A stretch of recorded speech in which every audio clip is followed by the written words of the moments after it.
Okay, moving on to section 6 with this chapter, and we're looking at inscribed angles. Okay, so we've talked about central angles and those arcs, so now we're looking at inscribed angles. So what an inscribed angle is an angle that is inside the circle, it's drawn inside, inscribed in the circle, with its vertex on the circle. So it's not the vertex at the center, like a central angle, the vertex is actually on the circle somewhere. Okay, so this example down here, ABC, would be an example of an inscribed angle, and we're going to talk about some of the properties of these inscribed angles. Okay, so the first one is our theorem 1310 that we have, which is the measure of the inscribed angle is always half the measure of the intercepted arc. So whatever the arc is, so if we have a circle, we have our central angle, and this arc, let's say, is, I don't know, 100. Okay. So if that arc is 100, our central angle is going to be half that. So we can say if that's 100, that means this arc is, or this angle is 50. Okay. We could also go the other way. We could say, oh, okay, this angle right here is 20. What's the measure of the arc? Well, the arc is just going to be doubled it, which would end up being 40. Okay, end up being 40. Okay, so let's say we want to find the measure of the x. Now here we don't have it, it's not given to us what the arcs are, but we can figure them out. An entire circle, the arcs of an entire circle is how much? 360 degrees. So it's 360 degrees, but we know two of the parts. We know that we have one part's 90. Okay, so if the whole thing's 360, we know we have a 90 and we have an 80. So how much is left over? And what would be left over would just be 360 minus 90 minus 80, which is 190. So we know that angle, that arc is 190. So what is the measure of x?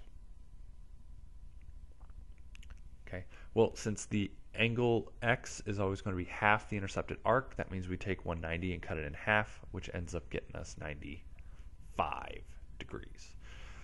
Okay, so it ended up being 95 degrees. Okay, our next one is when we're talking about inscribed in a semicircle. So if you have half a circle, which basically means that if the endpoints of our inscribed end up on the diameter of our circle, okay, it always creates a right angle.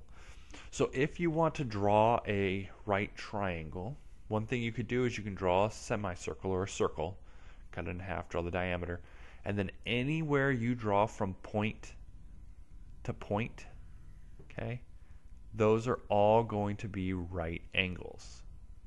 From here to here, right angle.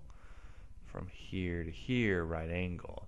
If I go the other way, from here to here, right angle. All those are 90 degrees. They all create right angles, no matter what. No matter where on that circle you go, if your endpoints are on the diameter, you end up with a right angle. So one kind of cool thing that circles can do.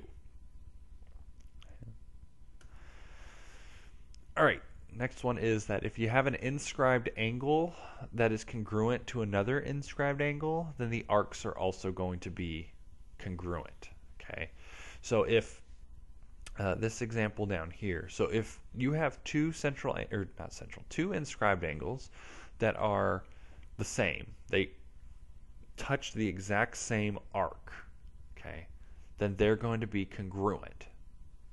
So in this case, since this is 85, that means that x is going to be 85. Okay, x is also going to be 85. And the reason is because they account for the same arc. And that arc is going to be about 170 degrees in this case. Okay, so it's 170. So no matter where I draw my angle, if my endpoints end up on those points, every single angle I've drawn there has been an 85, okay, because the other one's 85, and they're all intercepting the same arc. So if the arcs are congruent, then the angles are congruent. Okay, all right, that's the end of that section. Here's your homework for that section, and we'll continue on with our circle stuff.